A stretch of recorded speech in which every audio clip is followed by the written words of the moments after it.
Today we are going to talk about everything you need to know about the 2024 update to the spell Ray of Sickness.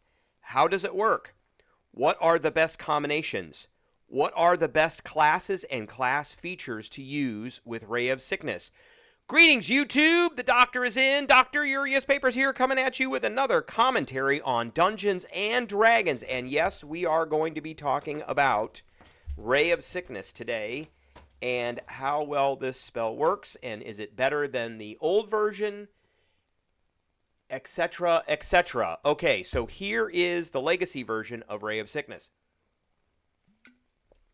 And when I originally reviewed this spell, we gave this spell a solid B. Now, there were a few things I liked about this spell, and there were a few things I didn't like about this spell. One was that I liked that it's not concentration. So it's one of these, one and done spells. We just blow it off and then it goes and you do damage. And it might have an effect. So it did require a ranged spell attack roll, so you had a chance to hit.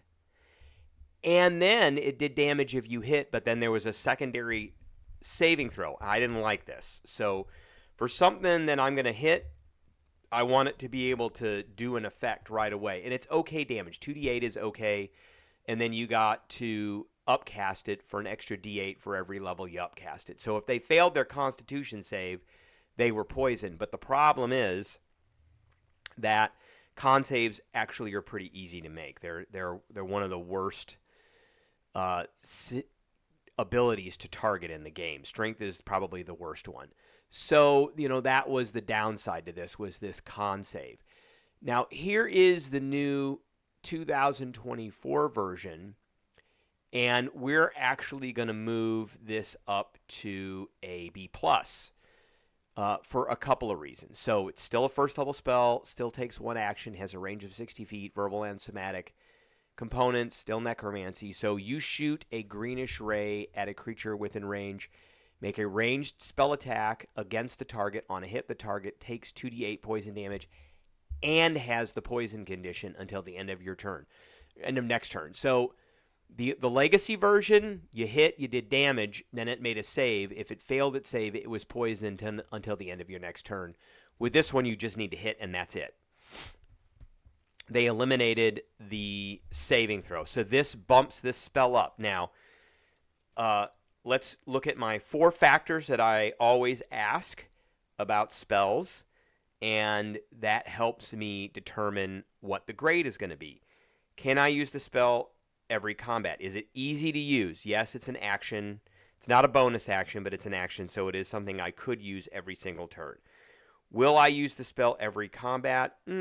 Probably, relative to other spells. We're going to talk about the poison condition, which really didn't change in 2024. But would I use this every single combat? Maybe. I probably have other spells I might want to use, unless I get this one prepared for free. Impact upon my character, or is it integral to a build that I have? Maybe. Could be. But again, that's why it's not getting an A. And then impact upon the adventuring party. If I can get a poison condition on something for a round, that might help quite a bit. So let's take a look at that. And so one of the things I am reticent about this spell is it just does okay damage. 2d8 is like 9 points of damage. And then you get the poison condition. So let's look at the poison condition. So you have disadvantage on attack rolls and ability checks. That's actually pretty good. So this helps defenders in the party or tanks, because an opponent now has disadvantage on all their attack rolls. In addition, if there are any things that require ability checks, so eventually grappling will involve an ability check, then it has disadvantage on those ability checks. So that's actually pretty good, and it's automatic. So that is why this gets bumped to a B+ from a B, because this poison condition is automatic. Okay, now, what other spells might go good with this one? And let's keep in mind that this is useful for, this is used by sorcerers, wizards, death domain, clerics, and the undying warlocks. Okay, so Hex is a good one. Now, Ray of Sickness is a wizard sorcerer spell. It is not a warlock spell. So, but a couple levels dipped into warlock get you the Hex spell, and that allows you to do an extra d6 damage whenever you hit with an attack roll, which Ray of Sickness is a spell attack. It requires you to roll. So Hex works with this. And in addition, it gets disadvantages on ability checks made with one chosen ability. Okay.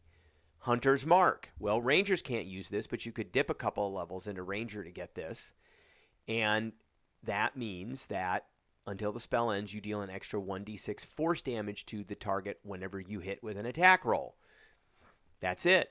So that would be 2d8 plus 1d6 from Hex or Hunter's Mark. So what are some good feats to use with this? Well, you can pick up Ray of Sickness if you're shadow touched or you're a magic initiate. So this gives you a bump to an ability score, intelligence, wisdom, or charisma. Choose one. And because Ray of Sickness is not tied to a DC, it's just tied to an attack roll, then I think that's pretty good. You can kind of forego having to have a super high ability score. So you choose one level 1 spell from either illusion or necromancy schools. This is necromancy. And you always have that spell and invisibility prepared. You can and that gives you advantage on the attack roll, by the way. You can cast each of these spells without expending a spell slot. Once you cast it either way, you can't cast it again until you finish a long rest. And then you can use spell slots to cast these spells as well, which means you could upcast this if you wanted to. Okay, so the Sorcerer is another great class, and Ray of Sickness is a Sorcerer spell. So let's talk about this a little bit, because this class goes very well with this particular spell, particularly with innate sorcery. You have advantage on attack rolls of sorcerer spells that you cast. That's awesome. So now I've got advantage on the attack roll I use with that. I have a number of options to use with this now because it's an attack roll and damage that I can use metamagic with. I can empower it, so I can reroll some damage. I could quicken it to make it a bonus action. I could use seeking, so because I'm making an attack roll, and if I happen to miss, I could spend a sorcery point and I could reroll a d20.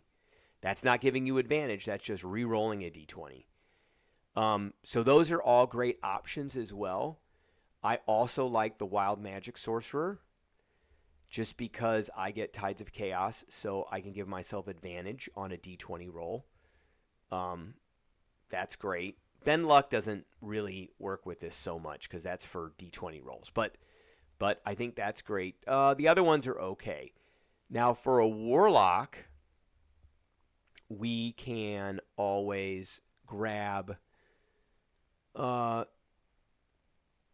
if we can get this spell, then we could use some invocations with it. There's a few in here. Because it's an attack roll, I think the best thing for Warlock is either going to be a Hexblade or the Undead.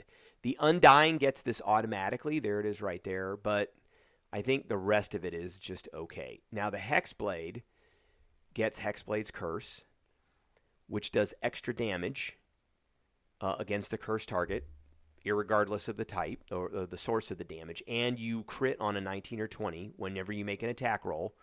That's awesome. Or the Undead, once on each of your turns, when you hit a creature with an attack roll, you can force it to make a wisdom saving throw, and it gets the Frighten condition. So it'll have the Poison condition and the Frighten condition, which are both pretty bad. So I like all of those options. I think this is actually a pretty good spell. They made it better because they got rid of the saving throw, which actually makes it pretty useful now. Now, it's poison damage, which means there's a lot of creatures that are resistant or immune to poison, so you do have to keep that in mind. All right, that is what I have for everybody today. I appreciate everybody tuning in, and I will catch everybody